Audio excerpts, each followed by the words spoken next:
Hi, I'm Corey Moss. I'm so tired I almost forgot. And you are listening to the special ISE 2015 edition of the cAValry Ride Show. Hi, I'm Chuck Espinoza, and you're listening to Corey Moss on the cAValry Ride Show. Hi, I'm Mark Coxon, the AV Phenom, and you are listening to the cAValry Ride Show. Pop, pop. Hey, sorry, wake up. Hi, this is John Green with Advanced AV, and you're listening to me on the cAValry Ride Show. Good morning, everybody. Hi, I'm Krista Bender, AV Krista, and you're listening to the cAValry Ride Show. Wow, where are we now? Are we in Amsterdam?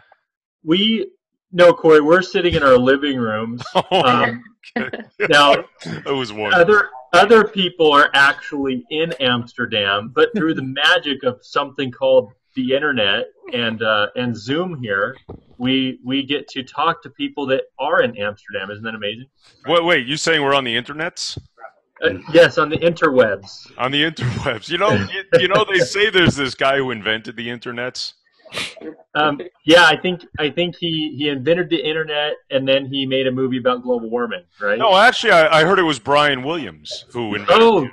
That's right. Brian Williams was on the news, and he was saying how he invented the internet, and then Al Gore stole the idea from him, right? Right, and then he was on that chopper that was shot down, but then he was on the one trailing it, but then he was on the one going the other way, but he did invent the internet while he was on that chopper that got shot down. It's not the chopper. No. It's not the chopper. 6 months is not enough for that guy. He needs to be suspended for life. Well, Corey, it sounds like we've traded in Miss Holmwood for the older distinguished gentleman, Pop Green. Yeah, and she'll pay.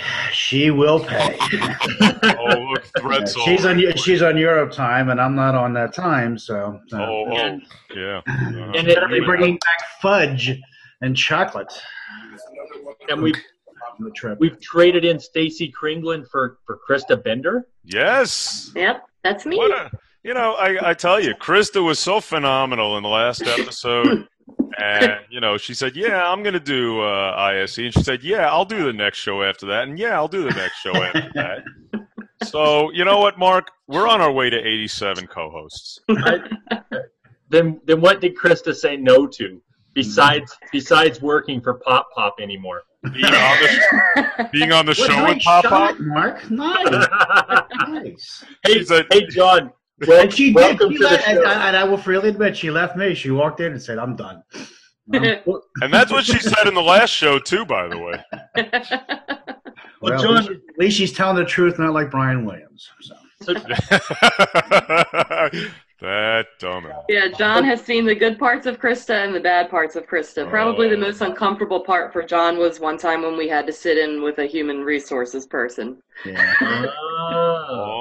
I try to take all those situations to lunch. Yeah. We did a lunch, too, didn't we? We did. Hey, listen, you guys can talk amongst yourselves. If I'm going to yell at you, I might as well have something to eat while I'm doing it. That's my fault. Yeah, hey, Eric, you know what's funny, Eric? Defend himself with a fork. Hey, Eric, these two worked with each other, and Krista on the last show talked about, she said, oh, yeah, Johnny, let me go, and now they're in the same room. Isn't this fun? Oh, yeah. Isn't it amazing how these things... Yeah, I tell you. So Phenom, what are we doing today? Well, we have a distinguished guest today from Denon, Corey. Denon Pro. From Denon, exactly. Not the Resi, but the Pro, right? That's right. We got some Pro-Go. Some Pro-Go. And his name is Eric. How you doing, Eric? Hey, I'm doing great. I'm here in Amsterdam. I'm doing great. He's doing great, by the way. I'm great, too. I'm real tired. Where did you fly in from, Eric? I flew in from Boston. I live in Connecticut. Aren't you lucky? I have a daughter in Boston, and she left on Friday. She still hasn't come home. Oh. Did you just miss it? Just lucky barely. Man. Yep. Right. I'm getting the Skype messages and the emails and texts from my wife, who is back in the foot of snow, figuring out where the power button is on the snowblower. So welcome to my world. There you go. Oh, wow. Well, Eric, I don't know if you know, but we like to play games on the cAValry show. No. And we have a special game for ISE. And the way this works today is I'm going to take we've got 7 questions in 90 seconds. We're going to give all of our guests today the same quiz. Okay. We're not going to tell you if you've got the answers right or wrong. It's kind of like Family Feud. You're just going to give them to me. I'm going to lock them in. And at the end of the show, when you're no longer there, after we've had everybody come through, we'll announce a winner, and you may, if you've won, get a special prize delivered to you from Rave.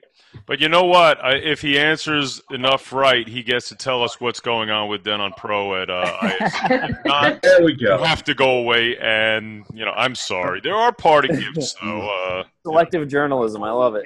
Yes, Yeah. well, that's the way we do it here on the cAValry Ride Show.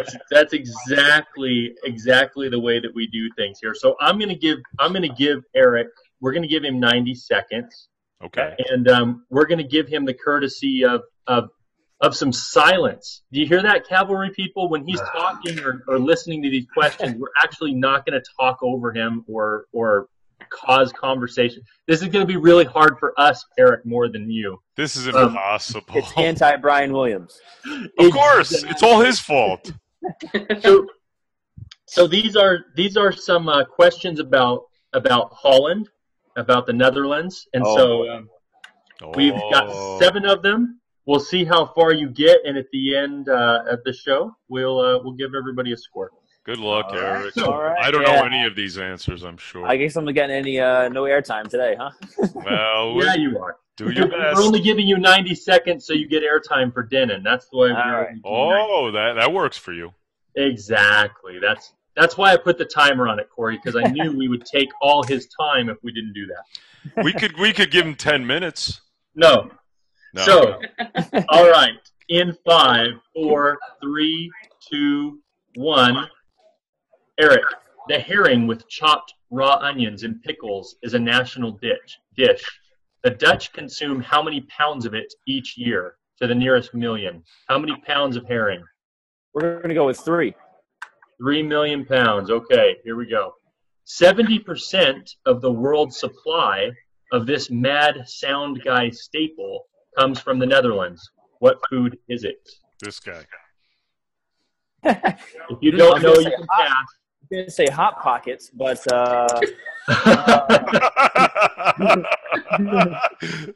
Wow. I'll have to pass on that one. Okay, the next one. The Dutch are the world's blankest population, with men averaging over 184 centimeters. I'm afraid of this one. Oh, boy. What? Can we say that Only on stuff I can say on PG-13 TV, show? right? I'm awake. I'm gonna go with oh boy. This is when your metric Tallest. comes in. Yeah, that's right. No, it can't be tallest. Let's go with awesomest. Okay, awesomest. There we go. Johnny Mota's on the show? What? This alcohol Double was awesome. invented in the Netherlands in the 16th century. It's commonly mixed with tonic. I don't even drink alcohol, so that's Oh, strike one. I know. I don't belong at this show. All right. You've got the next strikes one. on this show? A person drinks on average how much beer a year in the Netherlands in pints? This. Okay, let's go with 200 pints. Okay, 2 more. With the Netherlands below sea level and another half of it less than 1 meter in elevation, what were the famous windmills originally used for? Let's say grinding something. Okay. How about making some sort of clay or compound for the dikes? Okay, there we go. And the Netherlands is the largest exporter of this, accounting for 7 billion euro annually. Could it be pornography? Sure, it certainly could. And all 7 questions. And Eric, we will have to let you know how you did later. I don't want to know. I don't even want to know. Are we going to send him a text or an email, or how does that work? We can send him something, but we'll let him know if he won, obviously, and then later we'll let the cAValry crew in on all the answers, and we get to make fun of what they are. But that's later in the show. You know what he wins if he got enough right? He gets to fly back to Boston. There we go. Help his wife plow out. So he gets to fly back to Boston to Den & Pro, where they are doing what right now, Eric? Well, we are innovating. That's what we're doing. We're innovating. And I know we hear that a lot at the show, but Den & Pro is under new ownership, and things are going fantastic. As a matter of fact, we have just in January and the first 2 weeks of February launched 26 new products. And I know from some of the folks here on this call who are on the Twitter feed, you've seen it blow up with all sorts of not only just news, but going through the features and testing the reaction with the marketplace. And it's been phenomenal. So you said you're innovating. You're not game changing. Don't game change, Eric. Do yourself a I favor. lost the internet connection. Uh-oh. Did we lose Eric? Oh, no, there he is. He's back. Okay, He's I'm back. back. Eric, Then we he's said back. don't ever game change. Don't ever game change. You're Bad. allowed to innovate. Don't game change. Call everybody at Den & Pro and say, everybody, stop using that word. It's bad. cAValry Rights said so. Yeah, we don't want to change the game. We want to bend the rules, and we want to make it easier to win. Everyone's in the game together, and we're trying to do a better job of what we do, whatever it is, whether it's AV, whether it's more construction based. No matter what it is, we're trying to get to a higher place. We're not trying to change the game. So are we. Well, one of the cool things that I noticed because I actually went through and looked at a lot of your new for 2015 products on that page, Eric. Thank you. One of the things that I thought was really cool is you guys are actually incorporating Bluetooth into a lot of your mic mixers and into your amplifiers now. I think that speaks to two trends. One, of course, BYOD. That's huge. But also, people need devices that are as platform agnostic as possible. Everything is so fragmented. It takes more effort to try to funnel everyone in one direction. Why not just embrace it, right? So most of our devices you'll find are happy working with whatever is in someone's pocket or bag or whatever. And that's such a big deal now, Eric, with mobile devices and bring your own device. That I think everybody's got to be on top of the terminology there, and and again, how devices. Yeah, I tell you what. And what is that you got in your hand there, Eric? It's a kudo. There it is. The you got kudo. it. You passed the test. Do I win a kudo? The Den & Pro hockey puck. Candy bar, yeah. Wait, we get to win stuff too? This is great. And Pop. Bluetooth is a communication protocol, not what you went to the oral surgeon to have removed from your head. Hey, don't bother John. He's tweeting. Yeah, I'm tweeting right now. I'm just trying to verify Eric's statement that the internet is going wild over Den & Pro. Nice. And you seem to be half correct there. So. Do you know Den & Pro stalks me? Did you know this on Twitter? Yeah. They're like a stalker. No, actually what's cool, Eric, is, you guys putting out equipment out there on Twitter, and we get to check it out. And I tell you, back in my integration days, which were not that long ago, I spec'd a lot of Den & Pro equipment, and it's top notch. Thank you. So and you got some really, really good stuff going. I really love that kudo. That is something. The response has been great. It's been absolutely great. So my only feedback when I was watching, and I guess I probably shouldn't say this because I'm the guy who wrote the press release on the 4K speakers, right? But I noticed that your audio gear is called 4K 2K, and I don't know exactly what that has to do with audio. That's my only thing, and I'm sure it's a family branding strategy, right? Does it have anything to do with Y2K?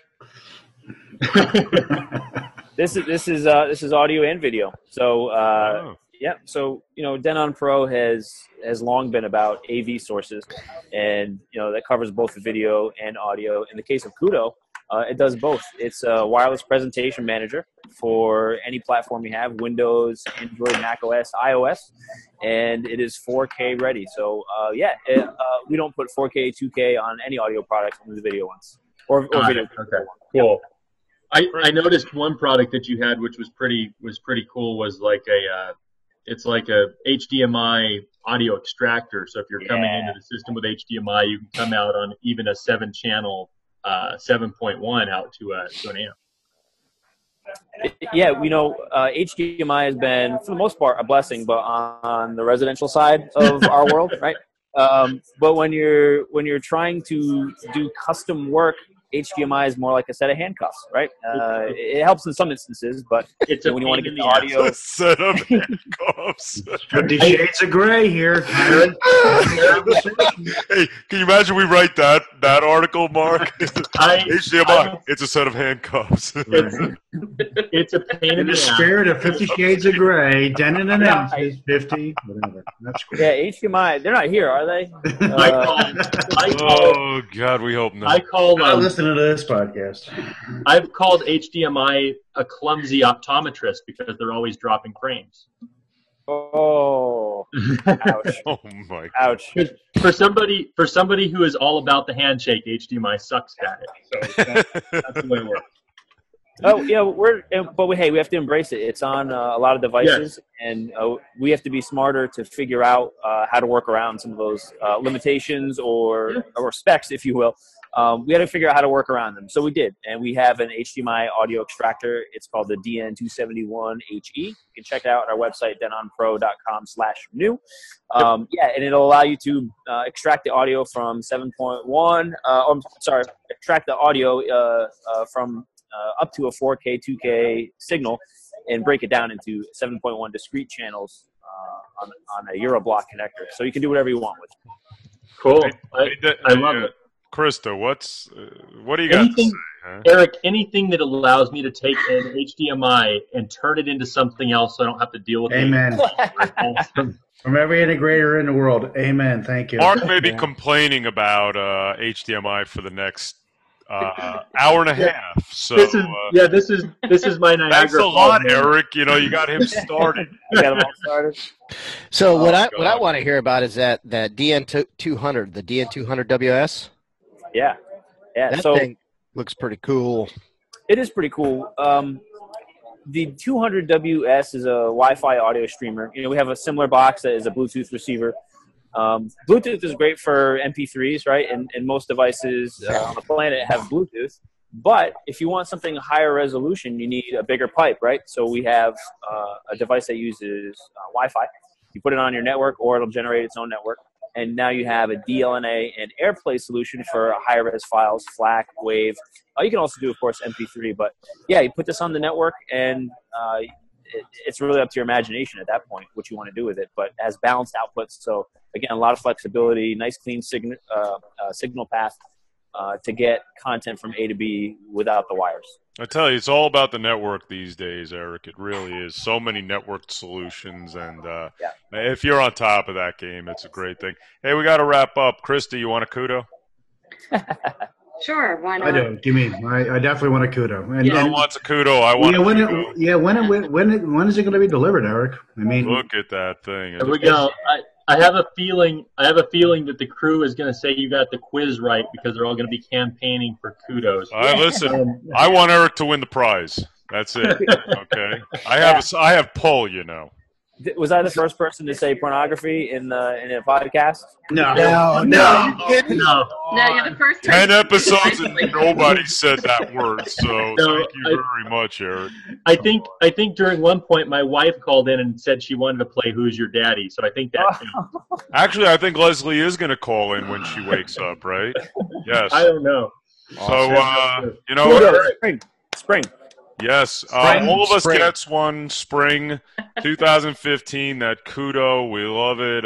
Why not love that thing? It's beautiful. So, awesome.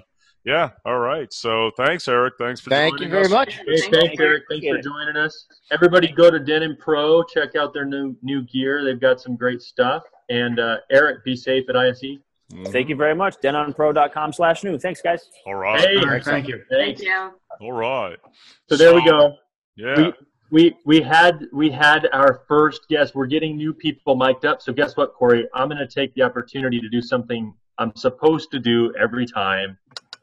Ingram Micro, they sponsor Rave Radio. Ingram Micro is a distributor of all things AV. If you're out there and you're an integrator looking for AV products, you should go to ingrammicro.com and check out their wares and do some business with the fine folks over there that sponsor Rave. Okay, done. Now I'm so glad you remembered to do that in the beginning than in the last minute of the show. I mean, I think it is kind of important to, give a little credit to Ingram Micro. They do sponsor Rave Radio. Anybody else who wants to sponsor Rave Radio out there, it's a great thing. It's notoriety. Mark gets to talk about you, and I can't imagine anything better than the AV Phenom, giving you your due on Rave Radio. Well, somebody came up to me at an event I was at and said, "Hey, I saw some of your tweets. What's your @ symbol AV Stud?" Which at first I thought was pretty cool, but then I noticed there is a guy that is called @AV Stud, and all he does is tweet about Obama, calling him "Oh bummer," and then his AVI picture is him standing in front of a public women's restroom, which I thought was very strange. He looks creepy. He does. He looks very creepy. So I'm hoping that they didn't mistake me for the guy based on the AVI picture. That's all I'm hoping. I can't wait to post his picture with that AV Phenom. I really can't. So it looks like we have a couple more guests sitting. I know one of these people very well. You do? Oh, yeah, I certainly do. In fact, we've known each other, Ivan, for how long now, huh? Well, we've got one.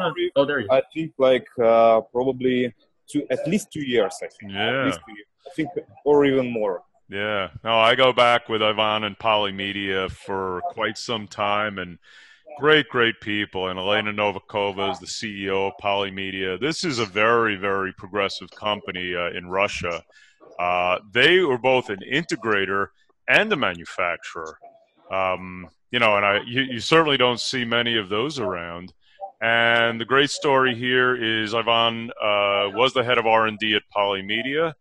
They have now spun off the manufacturer, if I'm saying this properly, Ivan, into a brand new company, Visiology. Ivan is the new CEO of Visiology. And Ivan, I am, again, I know we talked, and I think this is such a great thing for you. You've done such a wonderful job with Polymedia and the Flipbox, and also good morning, Ivan, and you've got a guest with you, so we'll get to him too. This is Ivan Vakmayanin from now Visiology. So Good morning. Yeah, good morning, Corey, and good morning, everyone, and thank you for this introduction. Indeed, as Corey have just said, we were a company which was combining system integration and manufacturing, and right now we made a spin-off because you need to focus on something to be really professional, and we now have a company called Visiology, which is focused heavily on software development, and that's actually our new logotype. Yeah. Oh, very nice. Very nice. Wow, that's a nice logo. Yeah, thank you very much. And we have two software products as a legacy from Polymedia, and we maintain them. One is the Polywall, software for interactive, software for video walls, for control rooms, conference halls, and things like this. And another is a Flipbox software, the software for interactive displays in the meeting rooms. So right now it's easy to describe what it does because Microsoft did a big presentation about their Microsoft Hub solution. So actually the Flipbox software is a Microsoft Hub software, but specifically designed by us for the meeting rooms. So we are now competing with Microsoft as ISE. It's a good thing somebody competes with that company, I tell you, because I don't think they've found the right competition yet. So, hey, Ivan, you have a gentleman in the room here, John Green, who's been tweeting this whole time. I don't know if he's paying attention. I am paying attention. Relax. But he is the VP. I can do two things at once. How about you? Oh my gosh, really? Corey, he's not tweeting. He's counting out his pills for the week. Right. I keep spelling them. That's right. But as I was saying, Mark, you know me too well. I got to tell you. Yes, we've never met, but he certainly does. But Ivan, John is the VP of Sales for a well-known company here, Advanced AV, a well-known integrator. Right. So we'll definitely, or he'll talk to you about that too. And let's just meet the other gentleman before we play the game. Let me introduce him. So this is Martin Banis from Lego Master. I think Martin will tell you more about Lego Master himself, but we know each other also for a long time, and right now, actually, since this year, we have signed exclusive agreement with Lego Master for most of the Europe. So Lego Master is interactive display manufacturer. Are you here? Here? Okay. I will repeat. Oh, sorry. Got some issue with an internet connection. So Lego Master is interactive display manufacturer, and we have signed exclusive partnership agreements. So they use Flipbox software with their perfect interactive displays here in Europe. So Martin, I pass the role to you. Thank you, Ivan. So I think I met Ivan at Infocom around 2.5 years ago, and basically there was the introduction to Flipbox. And as a manufacturer of interactive displays, we're searching for solutions that really add value to having an interactive display in your meeting room or your classroom. And the thing that Visualogy or Polymedia at the time did was, I think, really something groundbreaking, new. And a perfect match to our assortment. So we had the first talks and saw how we could set up the business, which, like Ivan said, ended up in having an agreement for exclusive distribution of Flipbox in Europe. And we've introduced it on ISE, our booth, and we got really good feedback on it. I'm sorry, Martin. Why don't you want to finish, Martin? Well, I mean, this is, I think, the next step that we really have to do. We're shifting from mainly hardware to more solution-driven solutions for our customers, and working out great so far. Good. Yeah, and Lego Master will now also compete with Microsoft, I think. Sure. Hey, listen, whoever says Microsoft the most on this show wins, right, Mark? I think, I was going to say, Corey, I was just really glad that they clarified Lego Monster and Flipbox. Lego Monster is what my son built up in his bedroom. And last time we talked about flipping boxes on the show, we got a letter from the FCC. So I don't think that. Yes, we did. We've got numerous letters from the FCC, as a matter of fact. So, Martin, there you go. If you change the company name to Lego Monster, I think this could be big. I really do. Yeah, we thought about that. We have a Danish distributor, and they really consider that. But we ran into some trademark issues there. Oh, I'm sure you would, yes. So I'll tell you what, Mark, let's play the game, and I think maybe John might have a couple of questions representing integrators. Well, gentlemen, so you have unknowingly submitted yourself into a contest with other guests to answer 7 questions about Amsterdam in the best way you know possible. So I'm going to give you 90 seconds, and I'm going to ask you these 7 questions, and you just give me your best answer. I'm not going to tell you if you were right or wrong. You won't find out till later even what the answers were. We'll notify you after the show is That's what over. you win. You win an Amstelite. Okay. Yeah, there you go. One of Amsterdam's best beers, by the way. So, with that, here we go. I'm going to set my stopwatch here for 90 seconds, and We are on the clock. So Martin and Ivan, here we go. So the herring with chopped raw onions and pickles is a national dish. The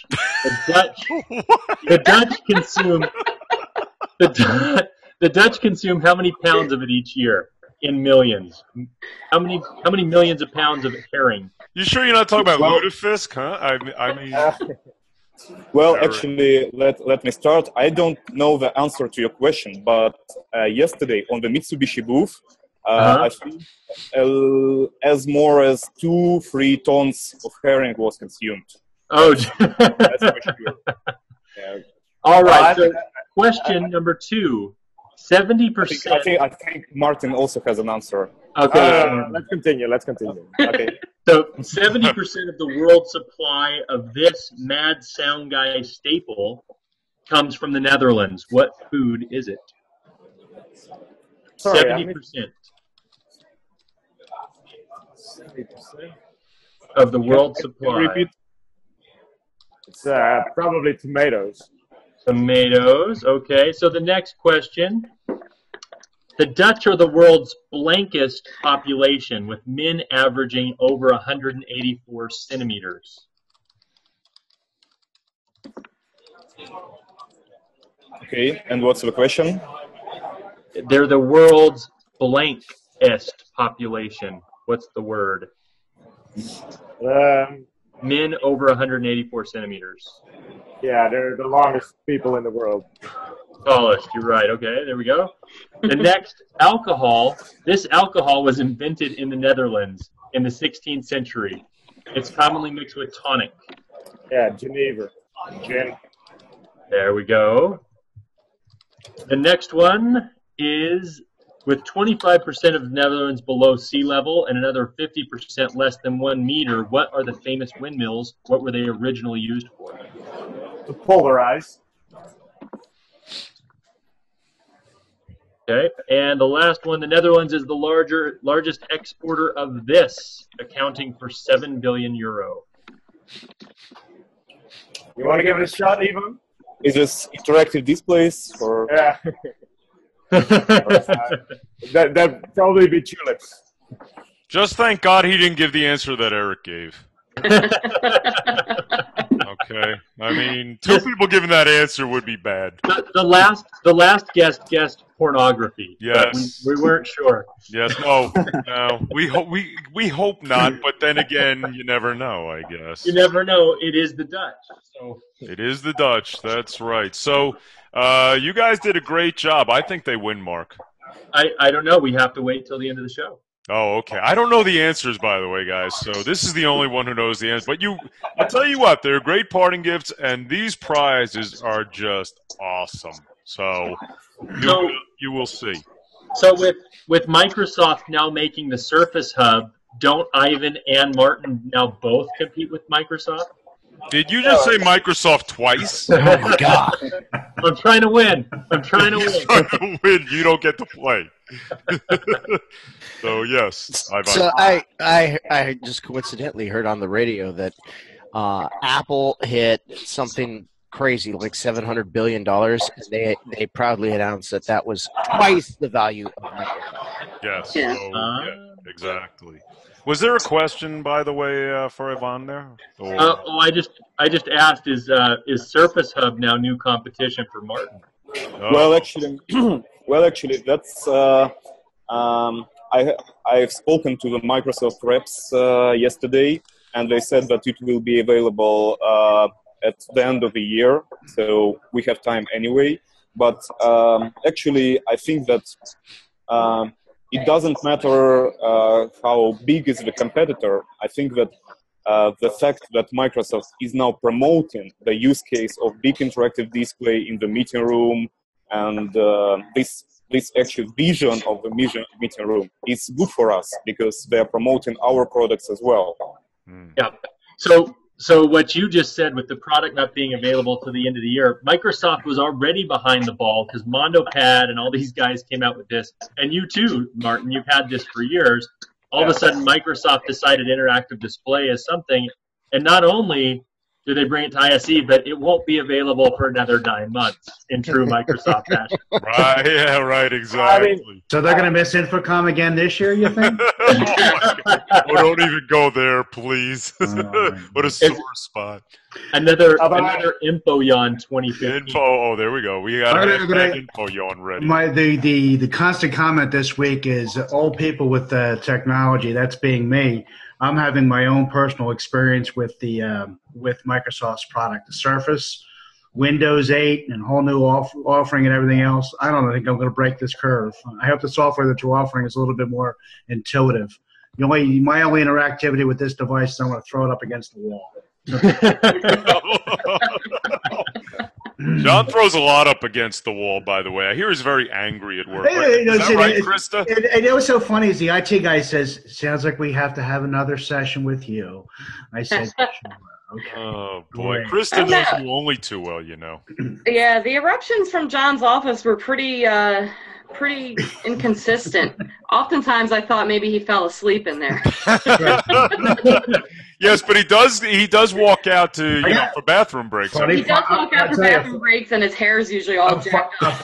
Funny, that's right. That's just because I'm hitting my forehead or I'm rubbing my head, going, "What are they doing out there?" Hey, John, I literally left my office the other day, and I turned the light up before I left. I went back in, and then there were people standing outside. I came out, and they go, "Are you sleeping in there?"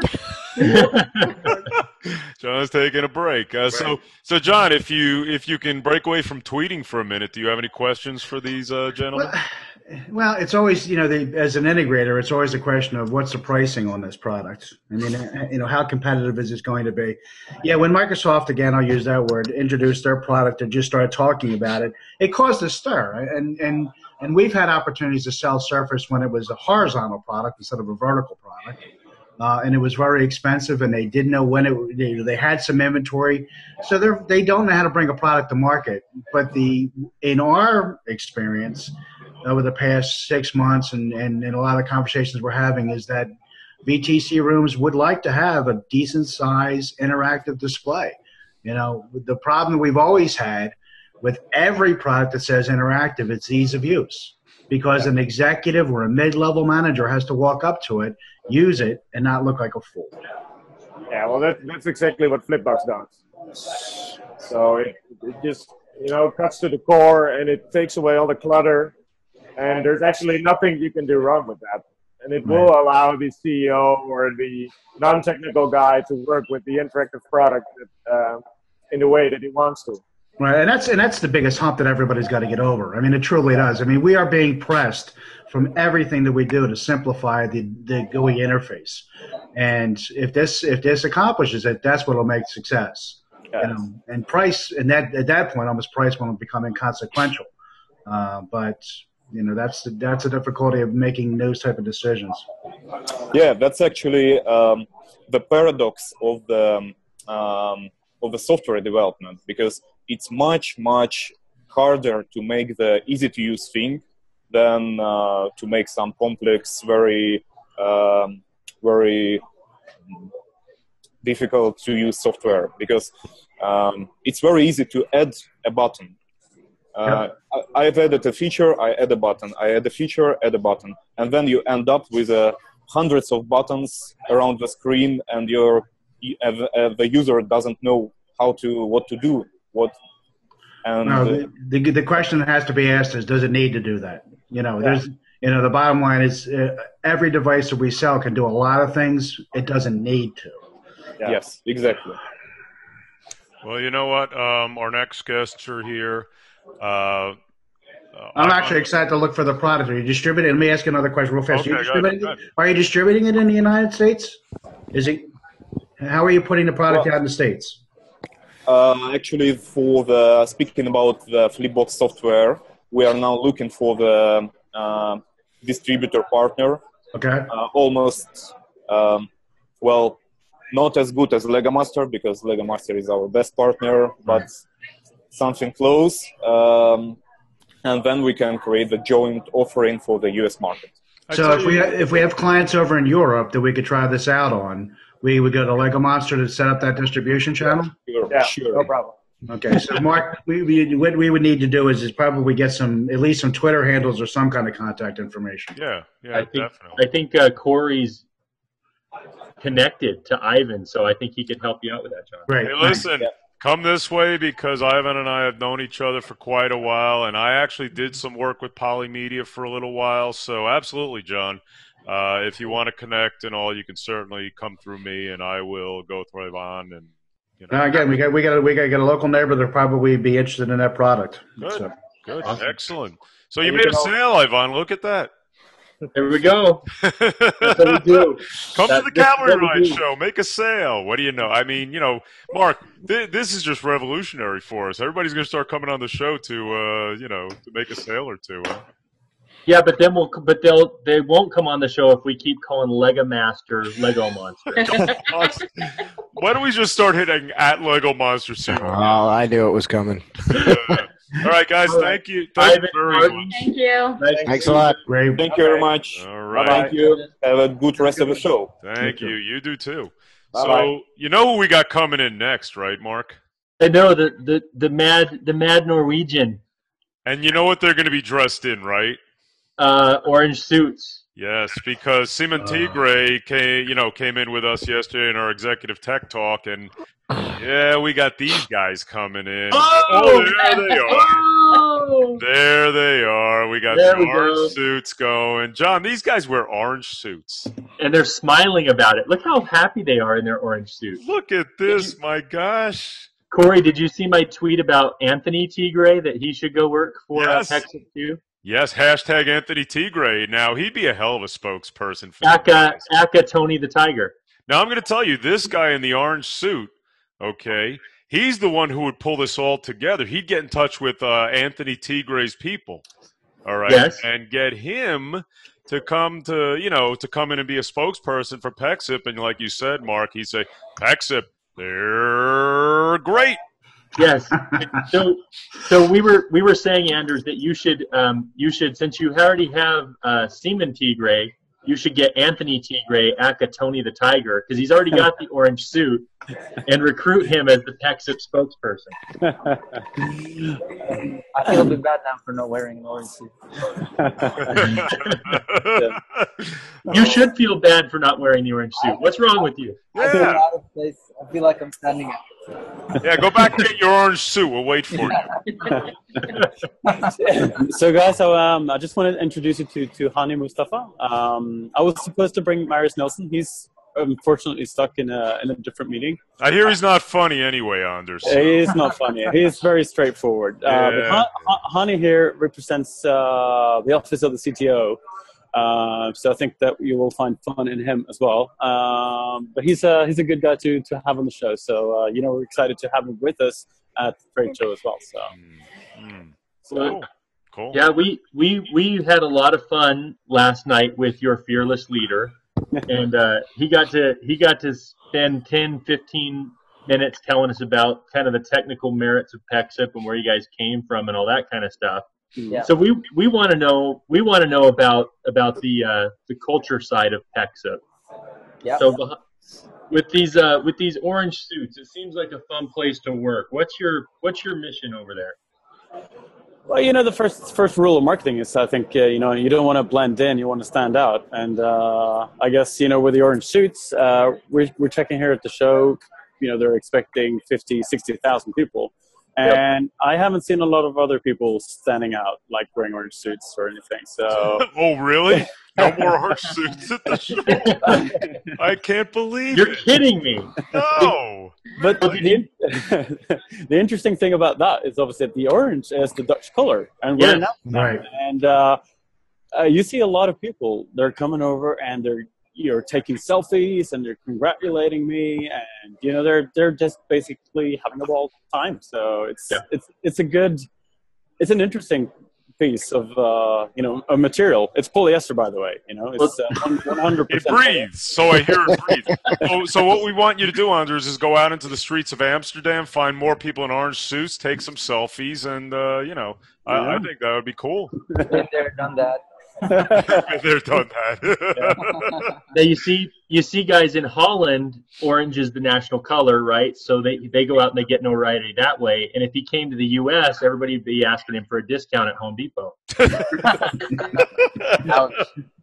Oh my gosh! Look at that. I can't go to. I'll tell you a little bit about culture from kind of the engineering perspective, and also how we do with marketing and support and everything. Because I think one of the challenges when you go out of a previous big company, whether it was Sandberg, Cisco, is that you might have the tendency to actually import all the hierarchy, the bureaucracy that comes with it. And so one of the things that we were very careful about when we started is just keep things real, have everything flat organization, let people say what they want. We don't have managers from day one or anything. People do what they want. Even when we're talking about roadmap, every single engineer has their own mind. So we would say, okay, guys, this is where we want to go in the next 3 months. How can we do that? And people organize, they get together, they manage their own day, right? So this is, I think, is a very important part of the culture because it allows people from within engineering to work very closely with Undershare, for example, or go out in conferences, or just do what is right for the company. And that kind of empowering culture, it might not be very maybe some youths so that they don't hear it. Yeah. Yeah. Well, it's funny. It's funny that you're talking about that. It sounds like you run like a company that believes in collaboration. Is that what I'm hearing? Yeah. Can you imagine collaboration? Who does that? Are you going for buzzword bingo today, Mark? Is it? Mark, you didn't say Microsoft. Yes, I didn't. Not yet. We'll say that in a minute. No, I've got like 4 game changers, 15 Microsofts, and 1 Yeah. collaboration. Oh, by the way, Anders, game changer out. Okay. Yeah. Right. We will throw We you don't off the use that show. word anymore. We will throw you off the show before you get to answer your question. So, hey, Mark, is it question time? yeah, we have a quiz, Anders. Yeah. Oh, I think these guys are going to win. You think these guys are going to win? This is They look- hometown stuff, man. They've got it locked. These guys look more intelligent than everybody else. Boy, are they going to be disappointed with the prizes, in though. Norway. Norway. Did I say Norway? No, they're not in Norway. They're in Amsterdam. I'm already in the wrong place. Down there in Texas. Yeah, down in Texas. Colorado. So we have a quiz. The quiz, Anders, is seven questions. 7 questions that Win are one of about. these, by the way. They're about the Netherlands. 7 questions about the Netherlands, and you've already exhibited some Netherlands knowledge about the national color being orange. So we have high hopes for you, which means, I was always told keep your expectations low. It's hard to fall off the floor, but you have a plummet ahead of you if you fail this quiz. Just no pressure. Okay. Yeah, I don't feel any pressure. Okay, so here we go. We have 7 questions. We have 90 seconds, and we want to try to tear through these. So your 7 questions start now. The herring with chopped raw onions and pickles is a national dish. How many millions of pounds do the Dutch eat of it each year? How many millions of pounds? Let's see. 6 million pounds. All right. 70% of the world's supply of this Mad Sound Guy staple comes from the Netherlands. What food is it? 70%. Of what you said? Yeah, I'm sorry. It's one of Chuck's favorite He's foods. that Mad Sound Guy. That's his Twitter. Yeah, if you don't watch the show, you're at a disadvantage already. You are. I don't know. I know Anders watches move on. the show. Anders, don't disappoint us. I didn't All right. listen. Move on. The Dutch. Listens to the show. The Dutch are the world's blankest population, with men averaging over 184 centimeters. Tallest, yeah. Tallest. Okay. Wow. The next one. This alcohol was invented in the Netherlands in the 16th century and is commonly mixed with tonic. Gin. There we go. Be my guess. A person drinks on average how much beer in the Netherlands in pints? 900. A year or what? Yeah, a year. 900. Yeah, a year. 900. Okay. With 25% of the Netherlands below sea level and another 50% less than 1 meter above sea level, what were the windmills originally used for? That's used for wheat grinding. Okay. I like that. Or grinding. Yeah. Wow. And the Netherlands is the largest exporter of this, accounting for 7 billion euro annually. Oh, it must be hot. Don't say it. Don't say it. He just take that answer. I should know this, but I don't know this. Wild guess. I'm not. Well, let's see. 7 million euros or billion euros, you said. 7 billion euro of this exported. Okay, so it would be.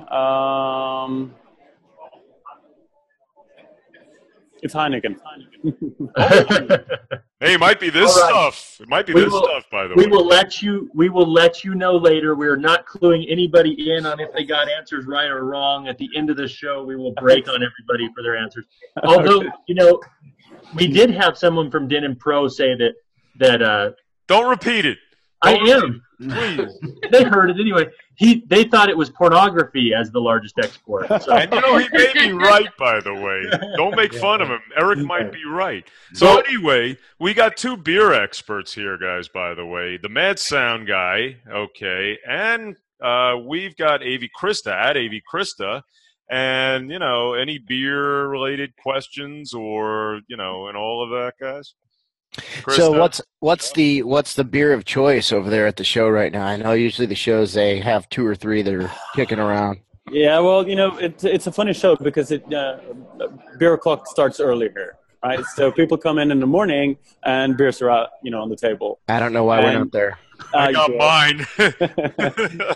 but you're not 9 in the morning. So, but the show obviously it's slightly different than from the culture that we know in the US and Infocom and all these other trade shows, because it's common culture here to drink beer all the time. So even when you have a big customer coming by, it's easy to pull out the beers and have a cheer, and so on. And as we're a company of good culture, we obviously bring some Norwegian liquor, some aquavit to go with that. Ooh, I love aquavit. Yeah. So do I. Yeah. I have a bottle there. I think I have a bottle of it in my fridge. Wow. So we pull that out every now and then, and unfortunately I don't have anything on me right now, but I used to stack my pockets with little bottles of aquavit. So we filled up our fridge yesterday with Amstel and with the Grolsch type. Grolsch. Yeah. This afternoon we have a little PEX beer session, so we're all proud of our beer consumption up in Norway as well. So I think we got about 15 cases of Heineken coming in as the first round. Ice cold off the ice. That'll be gone in about 15 minutes, right? Yeah. So I don't know if you know this, but we're actually streaming this event live on YouTube. So I did see it. So this afternoon when we have our PEX beer session, that's at 4 o'clock. You will obviously see that as well. So there will be plenty of green bottles out, and I'm inviting you guys and everybody else to take part of. I'm on my way. I'm hopping on a plane right now. No, it's 10 to 5 in the morning. I've got an Amstel open right now, and I just figured there's a lot of pressure on me. I have to start drinking this stuff now. So let me ask you, Corey. I mean, did you go to bed and get up, or did you not go to bed yet? No. I got about 3.5 hours sleep. Okay, that's plenty. That's more than we have in Amsterdam. But yesterday, Mark, Chuck, and I were on, and again, Simon joined us. We started at 5 in the morning yesterday. We started at 4 in the morning today. Right now, for Mark, it's 3 hours behind us at about 10 to 5. Almost 2 a.m. So I'm still up. He's still up. Anders, true or false? Norwegians have to maintain a blood alcohol level of 0.05 just to keep their blood from freezing. I think I'm gonna move. I already said I'm moving to Norway. I want to go work with these guys. I'm going to live in Anders' basement. I don't think you knew this. Is that the new marketing ploy? Keep them drunk and make them wear orange jackets? We should have asked Seaman this yesterday. I would have stayed, John. I would have stayed with you if we allowed that. Yeah. Hey, listen, we're all moving to Norway after the show's over, so that's like a frat. I mean, seriously, I want to go there and drink beer and wear orange jackets, orange jackets and Converse high tops, and just walk around with beer. And be like, hey, listen, if we all go work for PEXIP, we can do this, you know. So I'm sure PEXIP has a little bit more than orange jackets to offer, right? You think so? maybe not. So, yeah, so I told you guys, I mean, this is polyester, right? So, and you know how that keeps the cold out. It doesn't. That's what alcohol.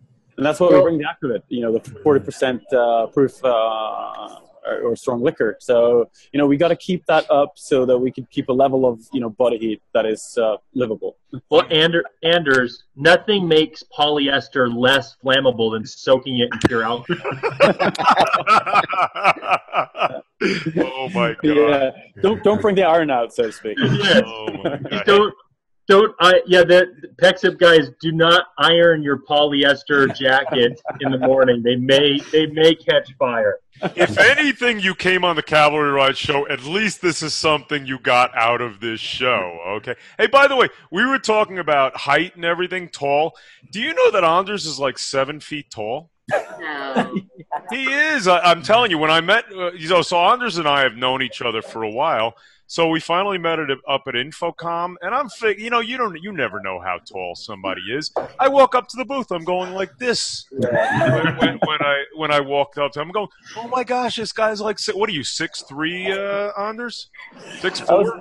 I didn't know what that translates into, but you know, I can tell you this: I'm the exact average height of the average Dutch person. So there you go. Yeah, so I'm all average every way. They make them tall in Amsterdam, I guess, huh? Yes, they do. Well, in my research for the questions, Anders, it did say that the Dutch are the second biggest consumers of beer behind the Scandinavians. So you win. I wouldn't think so, actually, but. But we have a slightly different drinking pattern. You know, it's more like heartbeats. Every weekend, every Friday and Saturday, we drink a lot of it, and then during the week we don't drink that much. So, you know, if you hear that Scandinavians are sophisticated and being internationally blending in, it's not true. Not true. Hey, John, do you guys do something with PEXIP? Have you looked at PEXIP? This may seem timely. We were actually starting evaluating it as of yesterday. Visitech brought it to our attention probably about 3 weeks ago. We're trying to find the right solution. Where we're sitting at right now is it's just start of conversations. We probably have a couple of months before we really set up our portfolio. But PEXIP is one of the leads for us right now. Mm-hmm. Very interesting solution. The way they go to market, you know, how they fit, you know, our needs. Absolutely. But we formed a cloud committee that, you know, it's employee driven. We have engineers and salespeople and a couple of production and service people that put the manufacturers through the pace, the software through the pace. Everybody gets to use it. So, yeah, we literally started yesterday. Just got the 40 gig of data from Jack at Visitech. Nice. 40 gig of data. Don't know what that is. I don't know. I mean, I'll tell you, it's all marketing materials. It's off. You know, I think you ripped everything off your website. We could have just gone and saved a lot of time. Hey, Anders, John is with Advanced AV in Pennsylvania. They're a well-known integrator. And John, I've known the guys from PEXIP for quite a while. And you're right. Their solution's revolutionary. I think they're really busting into the market at this point. Great people. We were on with Simon Tigray, the CEO, yesterday, and I tell you what, his drive just really is reflected by everybody at PEXIP at this point. Well, I agree with you. I mean, we have not been looking for cloud solutions until the past 6 months. But every show that I was at, your orange jackets, much to your credo, you know, you really did. You showed a spirit. I mean, that's something you're excited about the product and you're ready to talk to people about it.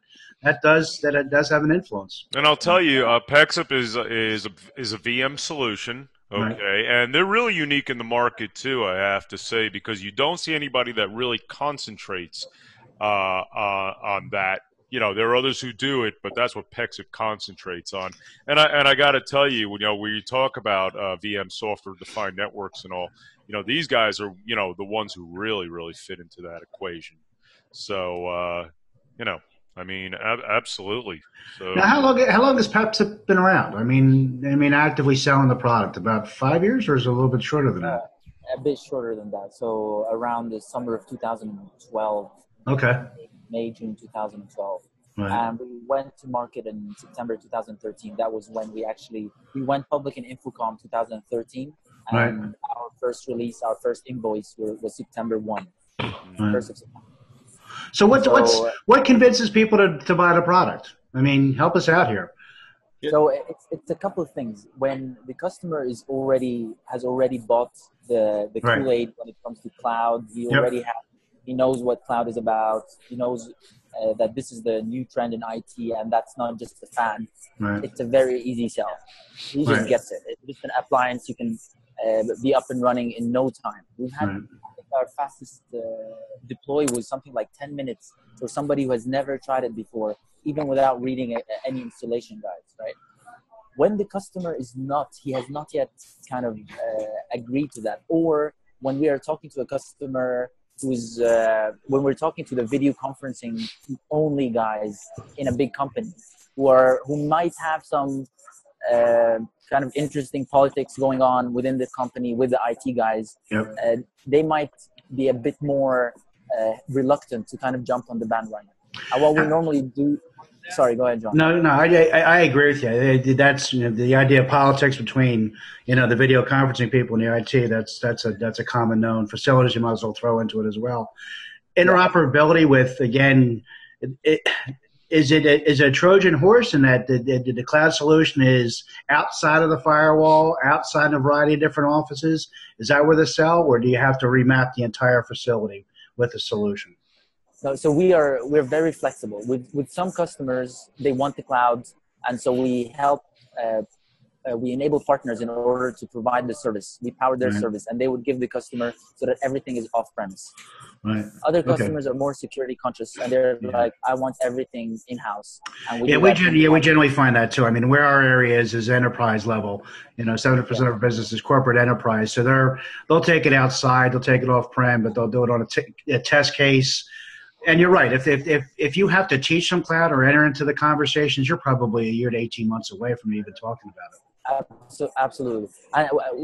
Actually, we have a couple of cases where people want a hybrid, where they would like on-prem, but when things peak, they would like to be able to fall back on something off-prem.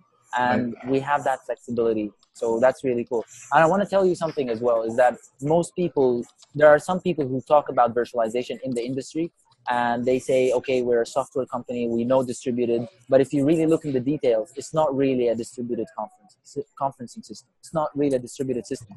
They've just ported some software to run on a virtualized environment, and it's just the same software running there, right?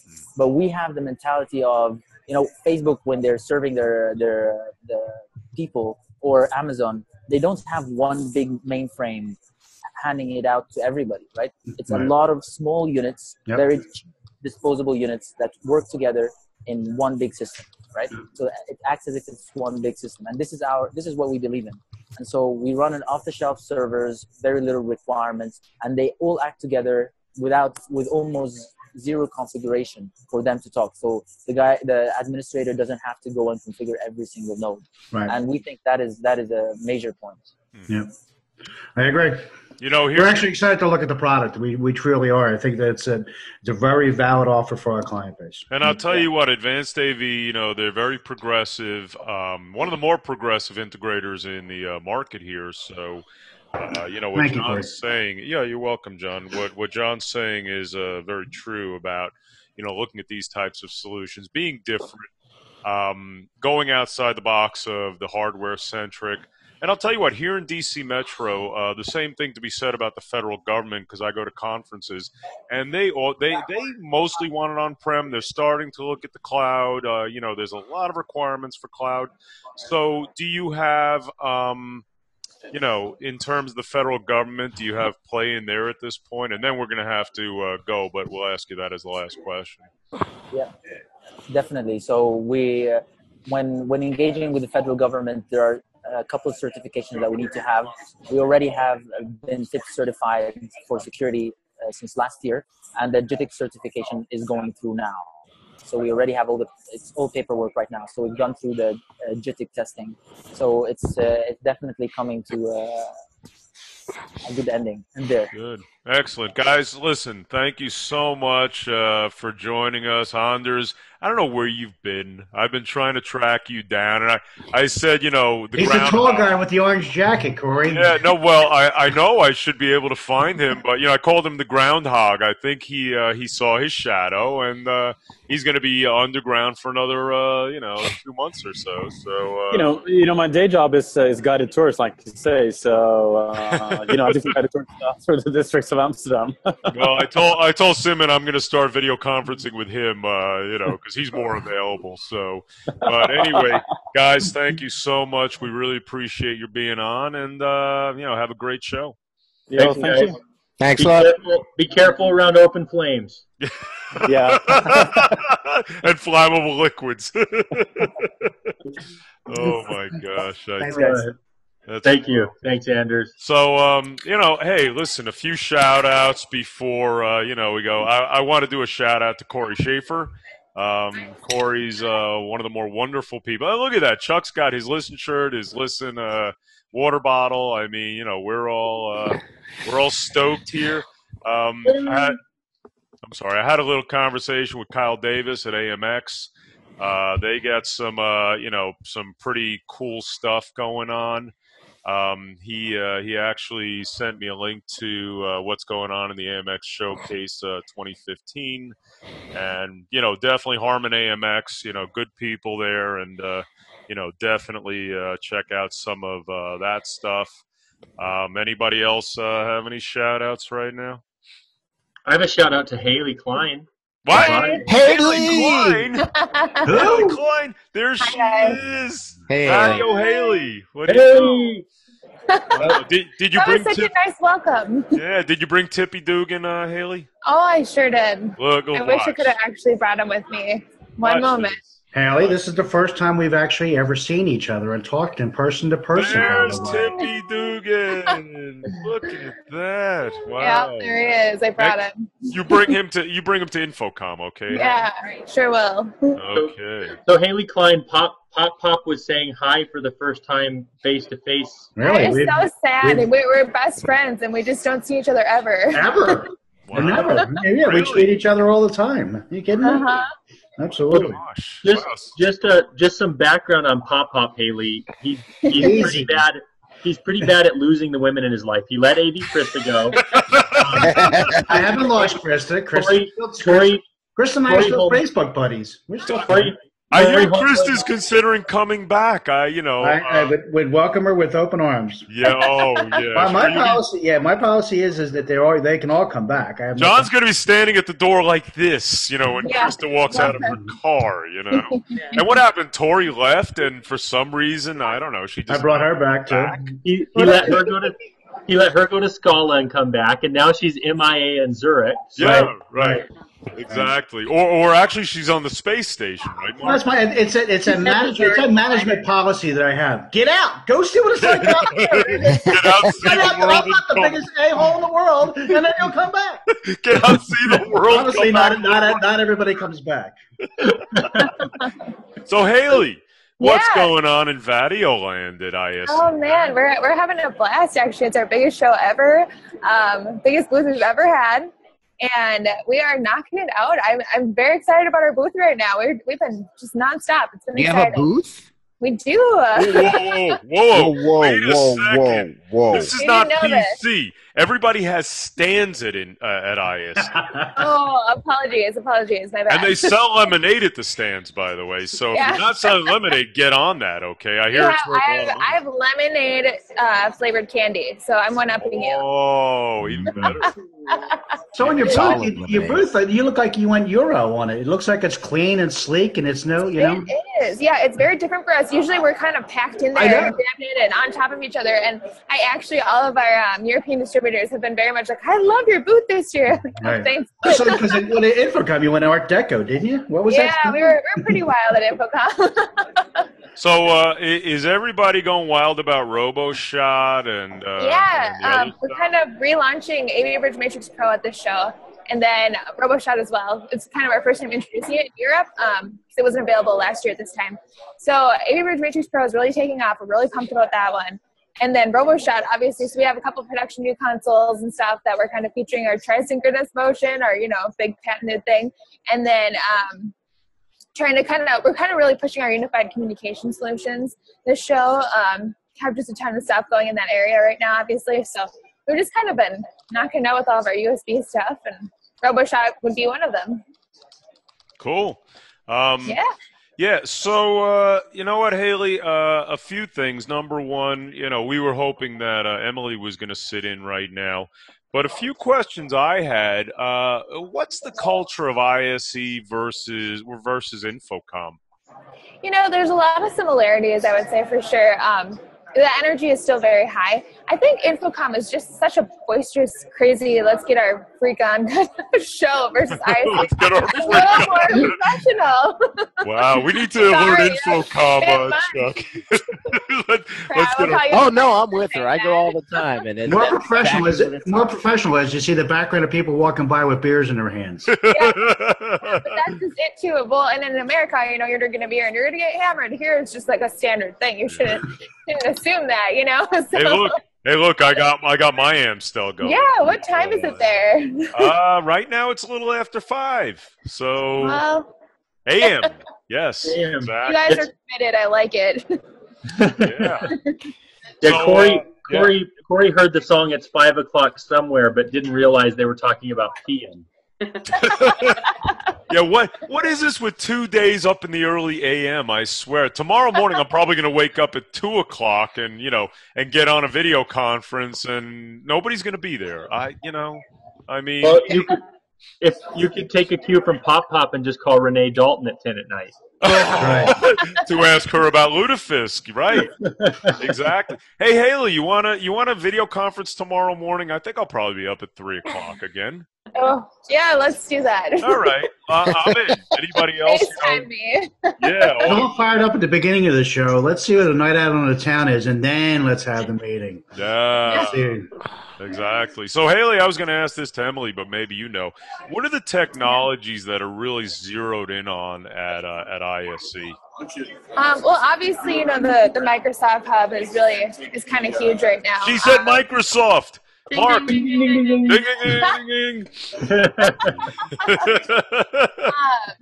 Yeah, no, that's been a huge talk right now. Actually, my CEO actually went over there and he's like, "We want to get one of these." So it's like, wow, everybody want one? Pumped about it. Yeah. Actually, you know what? I don't want a Service Hub. I want a RoboShot. Okay. Yeah. I want a robot. And by the way, Haley is arranging for me to have one to review, and I can't wait to get my hands on it. I tell you, because it looks like one of the coolest things going in the market. So. It's a very unique camera. I think it's going to be a really good camera for us. I have it here, Corey. I have it currently with our booth. We finally got it back, and now it's going straight to you afterwards. So look at that! It's going to have been touched by people at ISE, and then I'm going to get it. It's going to have that European feel to it. Yeah. Oh, I love it. I tell you, I need a European feel to my apartment, Haley. So this could be very cool. Hey, John, any... John, you want a RoboShot? No, we're good. We're good. We got all the products all over our oh my gosh! Products all over the rooms. I'll bet. RoboShot is also the new bartender android at the Amsterdam bar. At those, we talked to Chris Gamble at Customized about the self-service beer places. Haley, you got to check this out. Oh my God, how have I not heard of this? Yeah, you got to check it out because Chris Campbell is a very cool guy. We had him on yesterday with Customized and Live Install.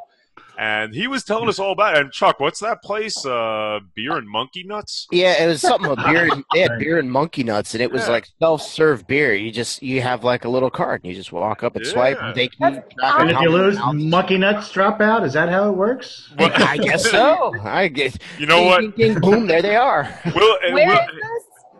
I don't we don't know. find Chris Gamble at hashtag Yeah. live install. Yeah. He's Okay. running around there all over the place, and Yeah, he's on fire on Twitter. I'll Oh, tell yeah, you, yeah. you know, I'll tell you what, Haley. See if you can find Chris because he's so cool. The guy's from the UK.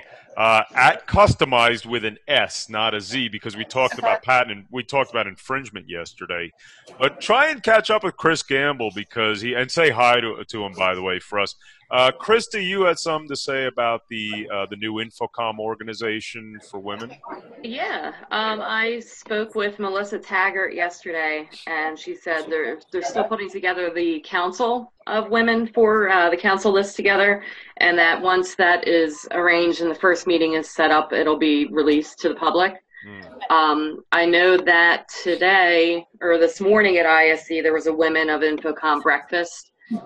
Sarah Joyce from Electrosonic and Diana Danziger, an international organizational leadership consultant, were there to discuss how women inevitably diminish their own potential and prohibit their own careers from moving forward.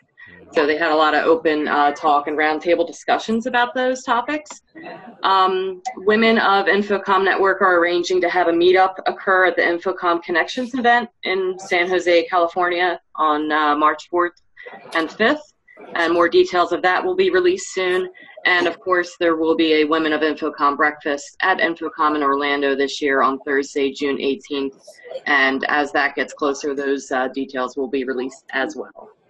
And I know, Chuck, you were talking about it too. You know some influential people there. Yeah. Some good friends of mine are on the council. Aaron Bolton and Aaron's leading it, right? Yep, Aaron's leading it. And I was reading the write up on the Infocom site, and I saw Joanne Belanger was there was a picture of her, and I guess she's sitting in on it, and I believe Corey Schaefer's also in on that, is she? Yeah. If you have not experienced an hour conversation with Erin, take the time. Oh my God, she's incredible to talk to. Yeah. Absolutely. You walk away from those talks feeling charged up. Yep, you really do. Yeah. And I know Haley is a very visible AV woman in the industry, and I'm sure Haley, you have something to say about this as well.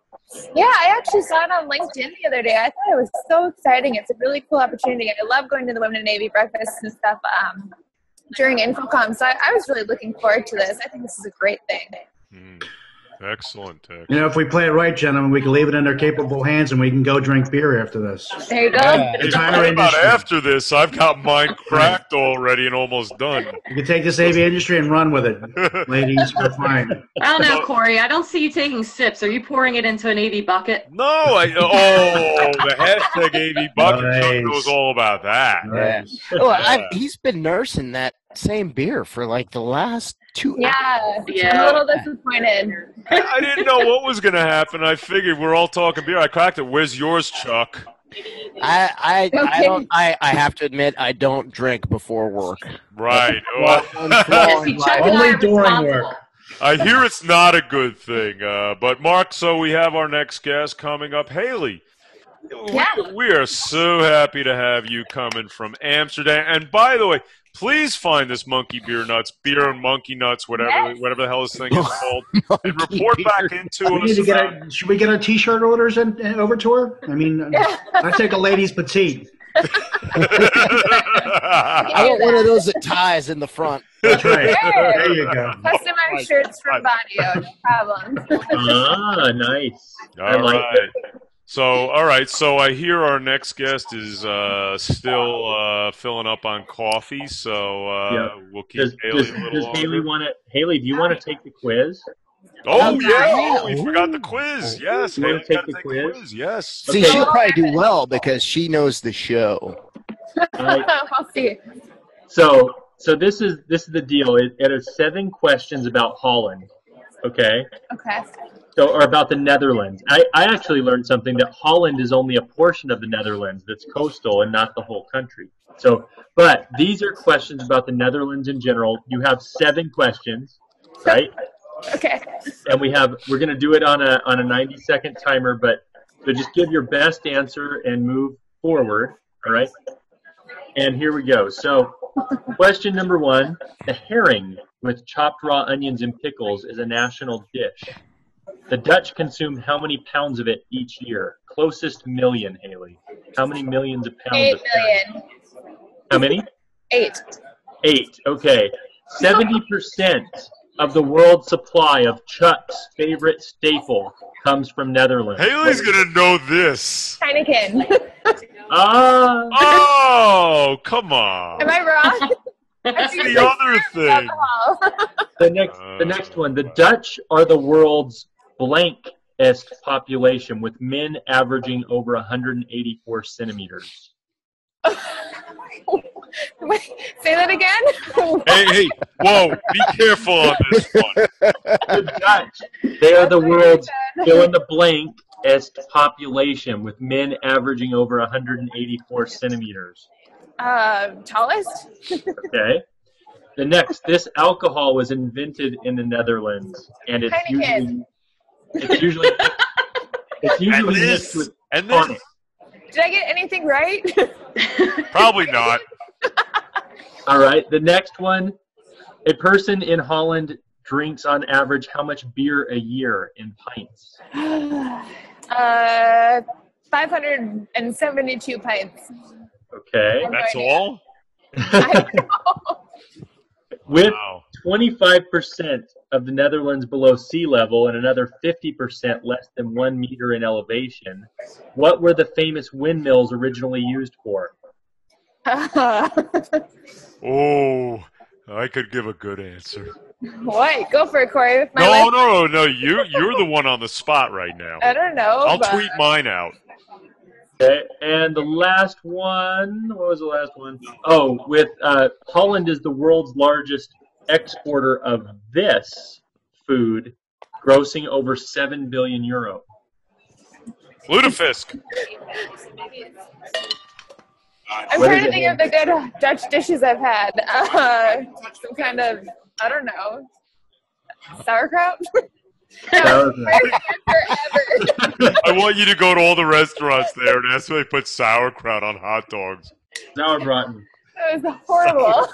Sauerkraut. Yeah, you're in the wrong part of the world, Haley. I know, I don't really know why I said that. It's okay, don't worry. I think I had a craving or something. You may have won the prize. Get on the train for 2 hours, and then you can get some sauerbraten and sauerkraut in Dusseldorf, Germany. Right. There you go. Yeah. Hey, and by the way, Tori. Haley, if you win, you get a robo shot. Oh, sweet. That's the prize. Yeah. If you win, Corey will actually return the piece of hardware that you're sending. No, I won't. I keep them all. So he's still evaluating the guy's base egg 6 months ago. Wait a second. There it is, the base egg. Everyone should have one.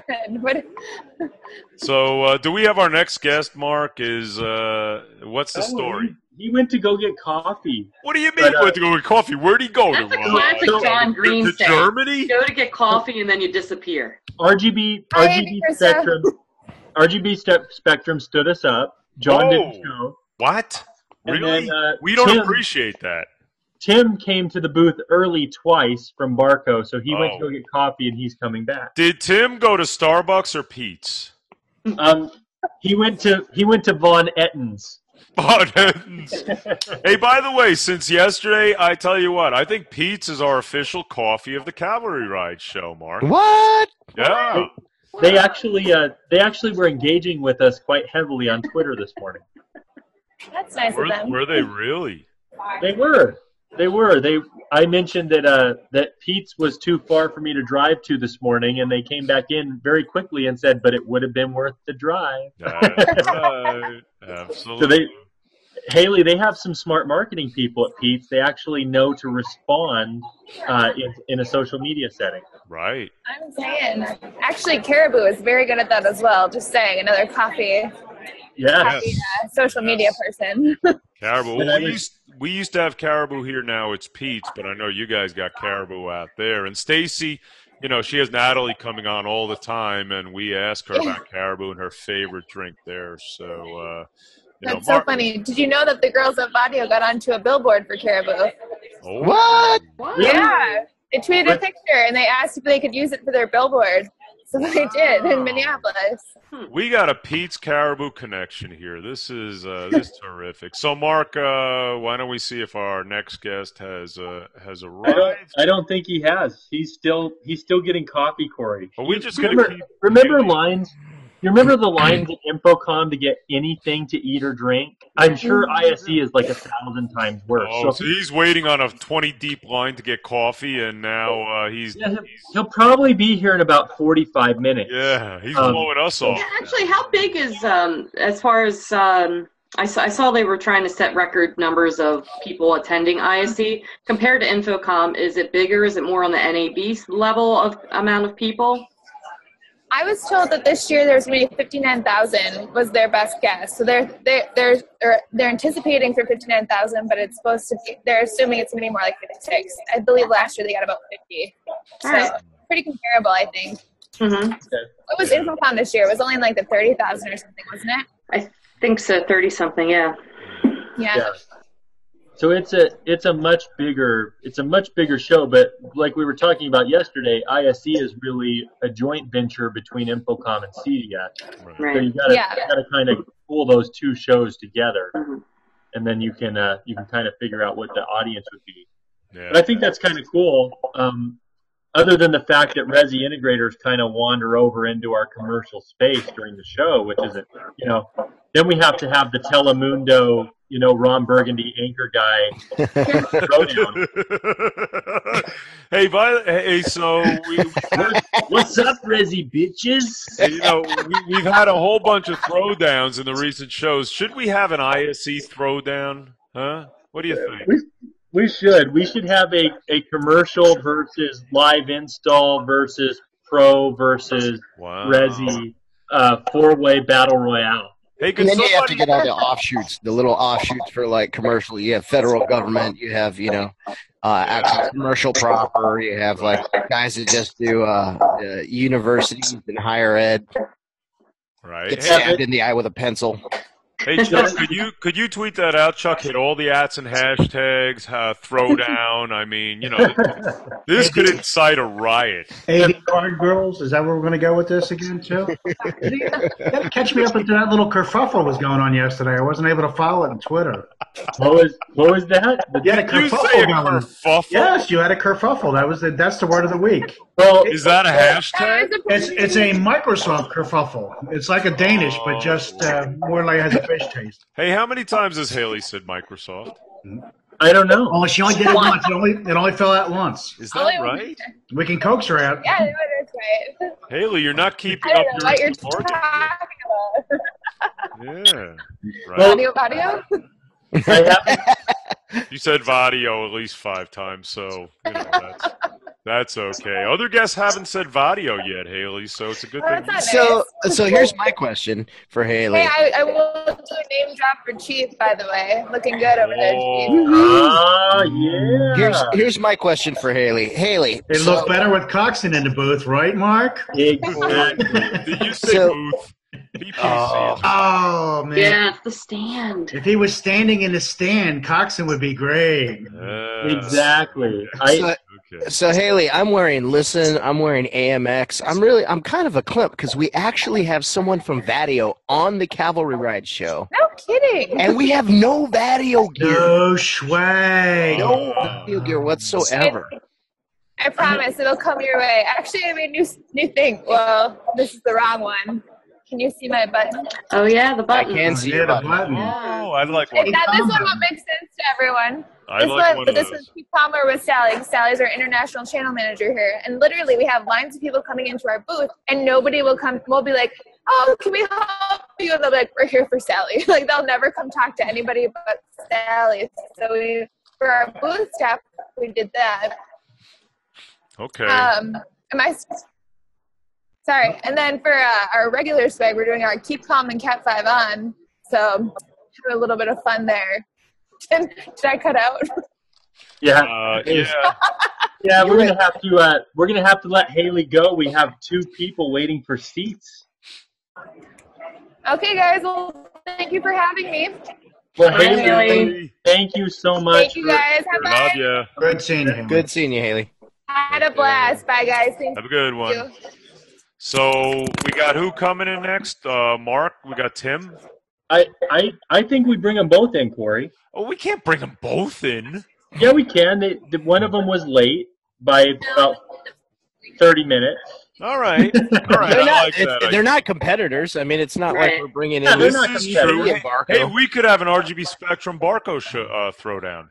There we go. What do you think? So before they come in, Allison Maxon, our buddy. She's not a foe. She's not fake. She sent me a little information on what's going on, what's new. First, there's the HDF W30 Flex, a 30,000 lumens WUXGA 3-chip DLP projector with standard flex brightness. Sounds cool, John, huh? John is on.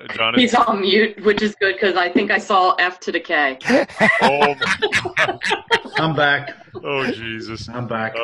Now, Barco has announced a strategic alliance with Vidyo, VIDYO, video conferencing, to deliver immersive collaborative visualization solutions with integrated telepresence capabilities. This is big. Vidyo is one of the longest standing of the newer video conferencing companies, and Barco announcing a global strategic alliance is something else. That's great. The last is Barco introduces full range of media servers that offer full show automation. I'll tell you what, always great things going on at Barco, and and again, Allison's a good friend of ours, so I appreciate her sending this information. Well, you know what those media servers do? That's the new big thing in show production. I mean, those media servers are used for 3D mapping, which I don't know if you've seen some of the award shows lately, and pretty much any kind of big blowout TV production. 3D projection is the hot thing. So Barco's getting into the media servers that take care of that 3D projection. Yeah, they get on the floor. They get a Tesla all lit up with 3D mapping. Mm-hmm. So do we have Tim from Barco with us? Is that Tim or is that? Or is that John from RGB? This is John from RGB. Yeah. Hey, John. I've seen Tim's picture, and that's not Tim. I was going to say, from my picture of Tim, I didn't think it was Tim, although we were talking about Barco a little bit. So, John from RGB Spectrum, how are you, sir? I'm good. Second day of the show, a little tired, but happy to be here. Yeah. Talk about tired. You don't know what's going on this. You have no idea. Yeah. Well, Corey, we're up, but we don't have the disadvantage of jet lag. Where did you fly in from, John? Yeah, I live in Oakland, so we're based in Alameda. So I did that overnight, Sunday to Monday, coming in. You win. You win, yes. Yeah, you win. That. And then you got to set up the show and then work the show, of course, for a couple of days. Right. You mean you guys have product there that you're showing at your stand or something like that? There's imagine that going on there. We don't just come for the social aspects of the show and the beer. Oh okay, man, the beer, of course. He's got us figured out, Corey. He knows why we would go to the show. Yes, he does. Yes, he does. That's so. What is RGB? What are you showcasing there this year?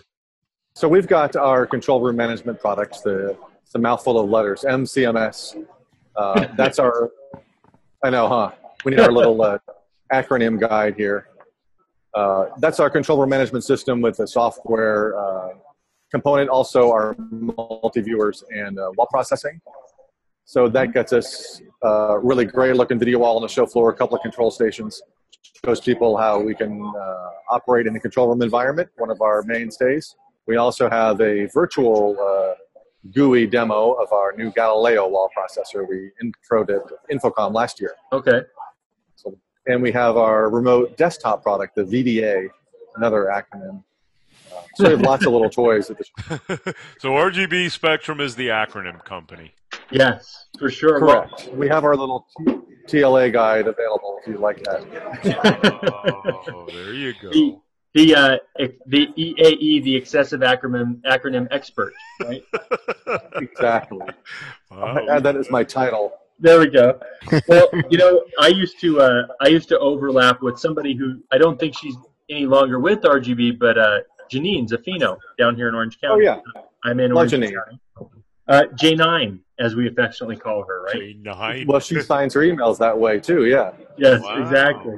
So RGB has some great people, and I know from working with the Navy, there were always opportunities to talk about RGB, especially with the big command and control.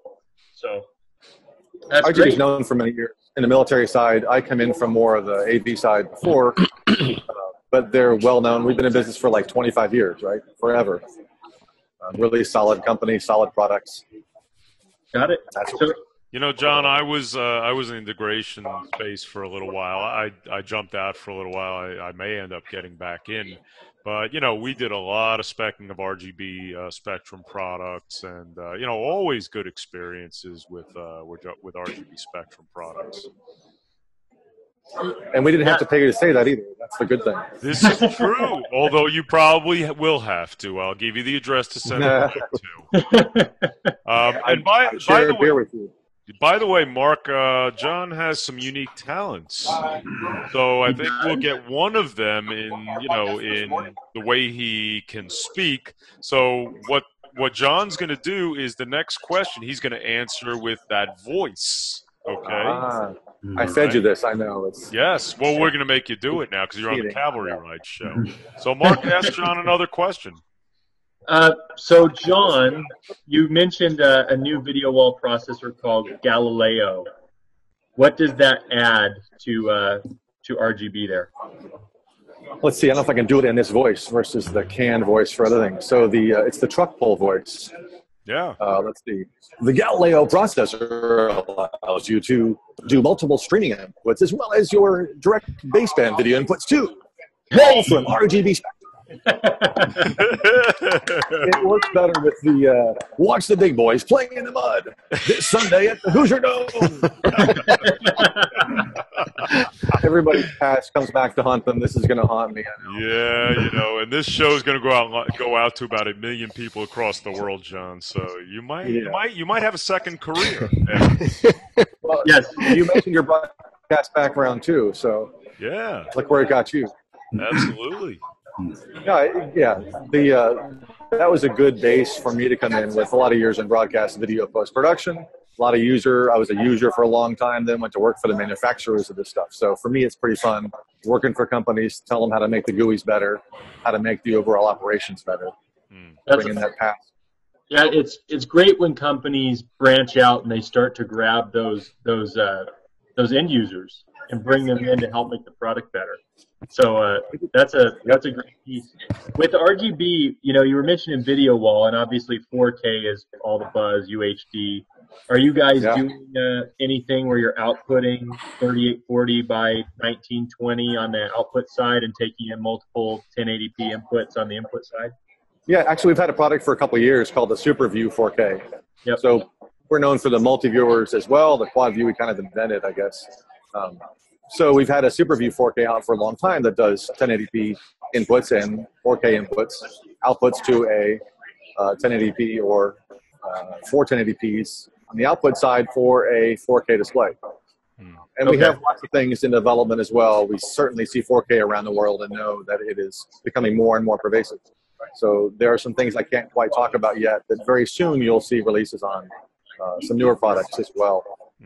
Okay, hey, John, I'm sorry, Mark. Hey, John, any observations here on your end? Yeah, I got to tell you, we've had some recent experience with RGB, and one of the most remarkable things is, besides the product, and they know the product inside and out, we're working with them on some energy opportunities, and they have some legitimate. When a manufacturer knows its customer, knows the vertical, and knows how to talk to that vertical, it makes our job a little bit easier. You've been very informative about us, how to approach the marketplace. So it's been really, really good. I mean, we've had very good. We're making a little bit of a drive into the energy vertical right now. So they've been very helpful in that area. We've had some. I'm not sure where your install was, John, but we've had several in energy applications around the world. Yeah, I mean, what we find surprising is that we keep expecting it to be, a mega wall, but in a lot of cases, these are small energy companies that have, minor applications, but you do it over and over and over again. So, and the ability, you tie things together really nicely with other systems as well.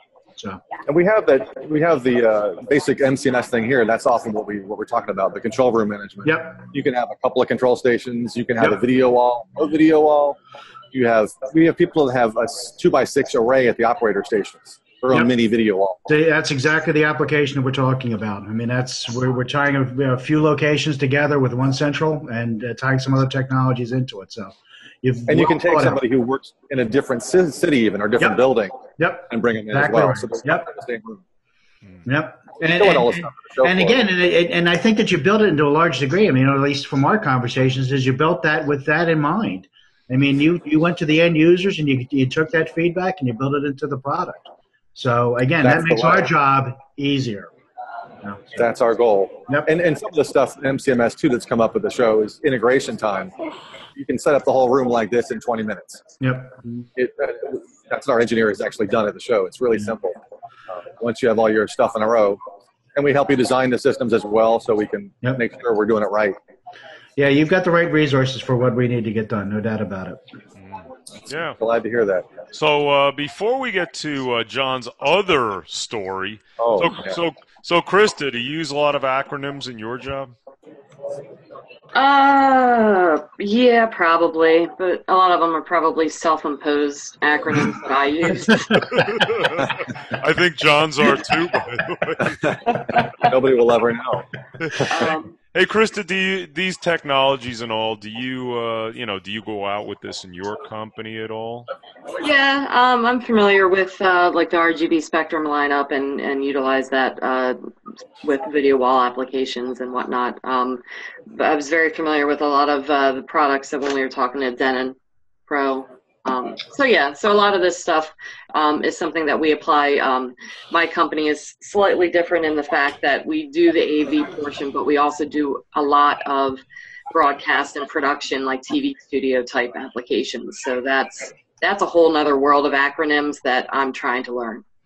Like, when they say SMPTE and there's really no vowels except the E at the end, it's like, how is that possible? Yeah. Yeah, exactly. Exactly. So, Mark, we're going to get to the quiz, but let Tim tell his other story. Let John tell his other story, because this is interesting. Little fun facts, right? So everybody's aware of the old clapper commercial, right? The clap on, clap off. You've seen the old lady do the clapper and then fall off and then fall over in the bed. Honest to goodness, this was actually videotaped in my parents' bedroom in Indianapolis, Indiana.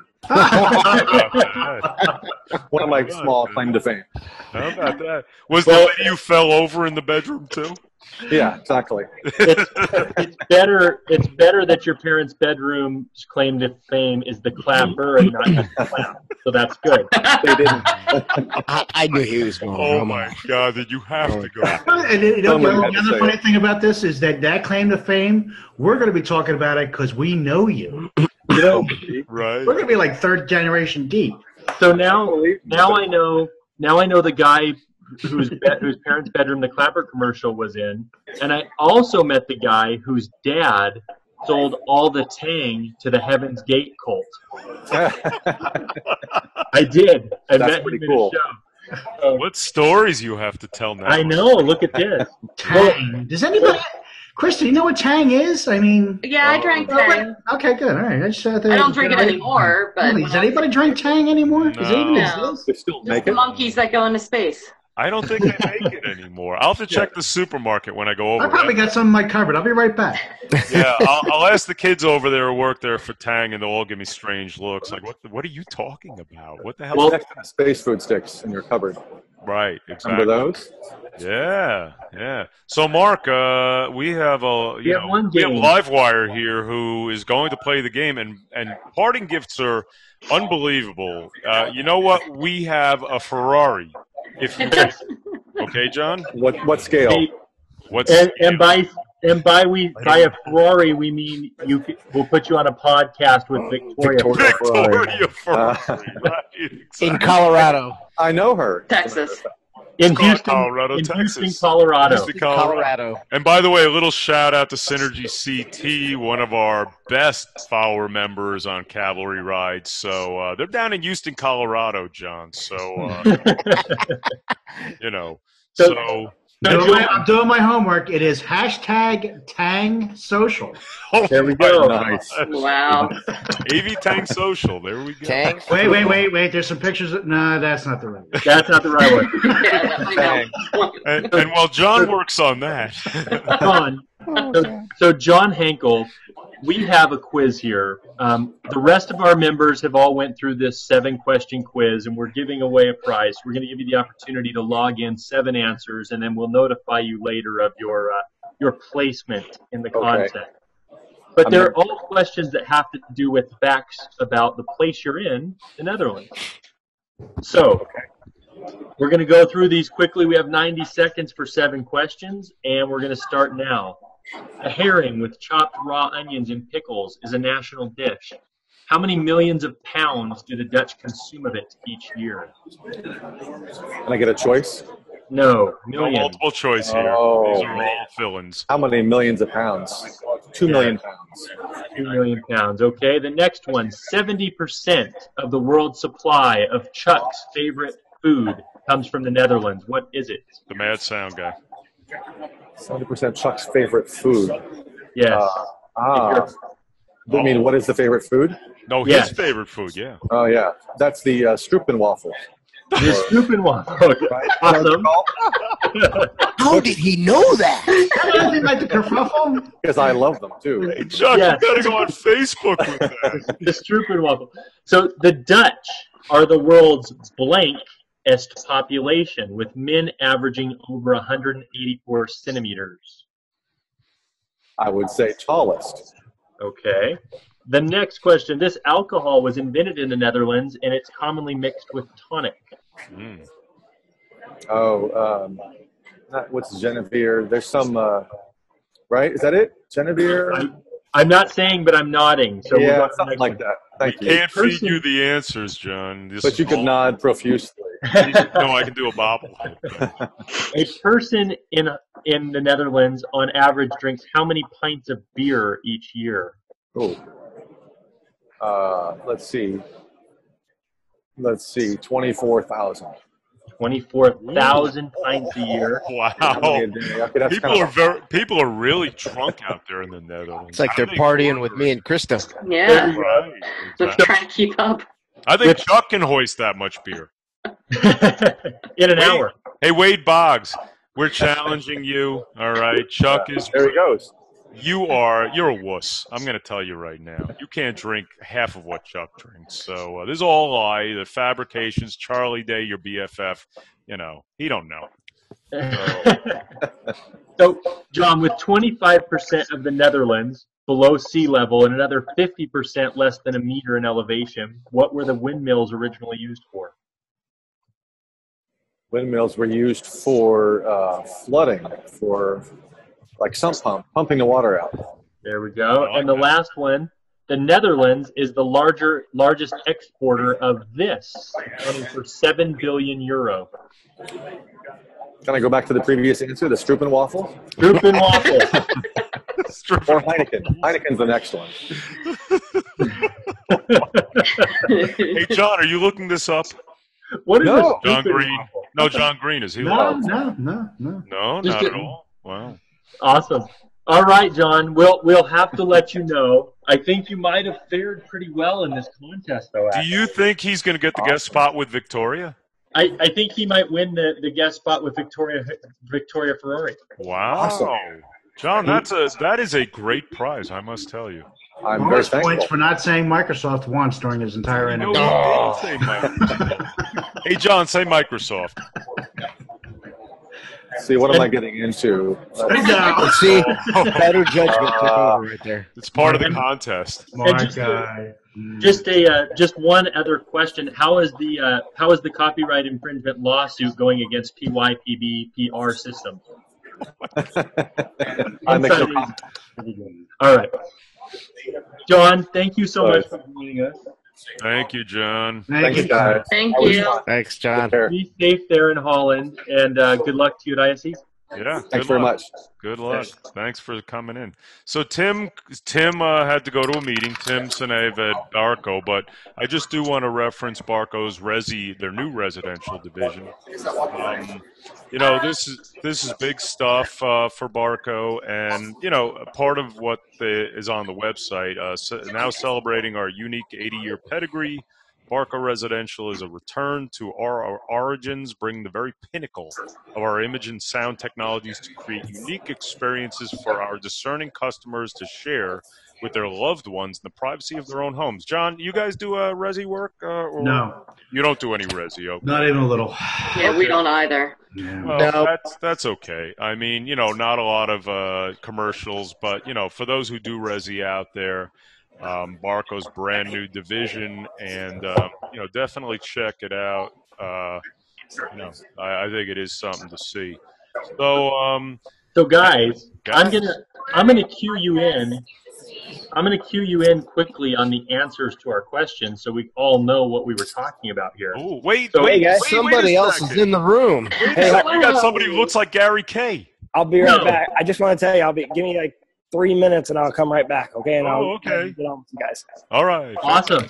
Wow, that's all. Hey, Mark. Let's go. Mark, was that Gary K? Gary K is going to sit in on the end of this show? No, we got a new show to do with him, but it's okay. He doesn't know. There we go. So with our piece here, the herring. Since we talked so much about lutefisk, I thought since these people actually eat herring, that it would be fun to know that they eat 26.5 million pounds of it every year. Wow. Which actually only comes to about 5 fish per person. so even the people who love herring hate it, is what I gather. Is it rationed there, Mark? I mean, I don't know. I'm not exactly sure. The second question though was the one that I thought Chuck would have found interesting, that 70% of the world's bacon supply comes from the Netherlands. Really? I would not have guessed that. Yeah. Bacon. Wow. Okay, so I'm totally moving to this place. I mean, they've got. I'm out. Hey, you know what? If Chuck and I had ended up going over, if we got more than $50 in our crowdfunding, Mark, he might have stayed. Hey, speaking of which, trying to get my $50 back. What's that about? Wait, John, you weren't reimbursed? Okay, well, we'll have a few people look into that from Rave. Okay? Yeah, I bet you will. When he figured out that the bacon, that 70% of the world's bacon is sitting right there for the eating, he would have definitely stayed. Yeah. A few of the guests got it right that the Dutch is the world's tallest population.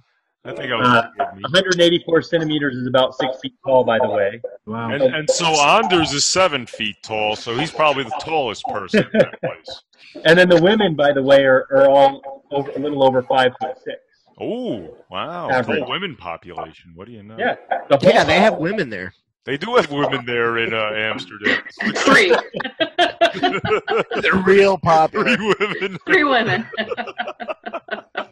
And 2 of them work for Gary. Yes. The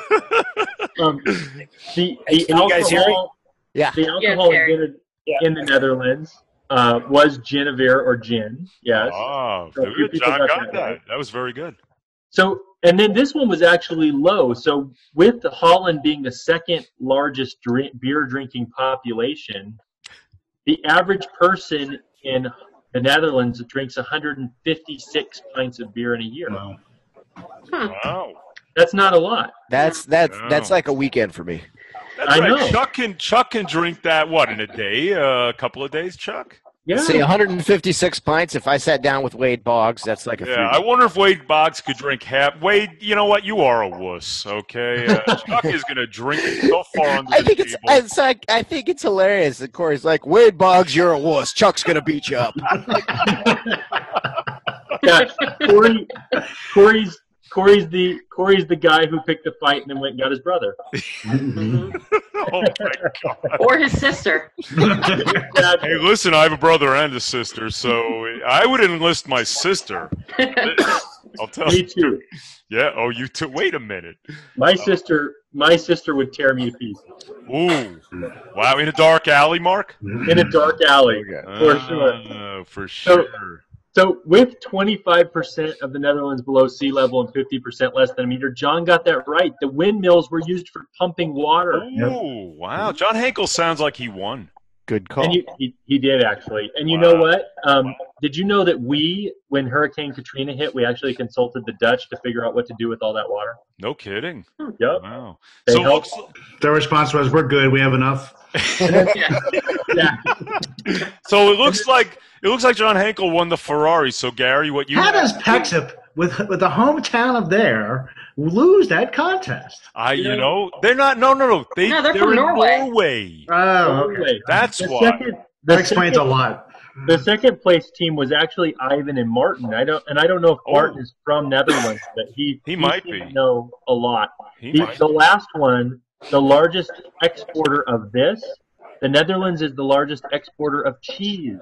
Wow. Oh, I would have guessed tulips. Sense. I was going with tulips too. I've eaten. You gave it away a little bit. I mean, at the end, you start to soften up by saying food. Food. Yeah. You know, it's like you can't eat cheese.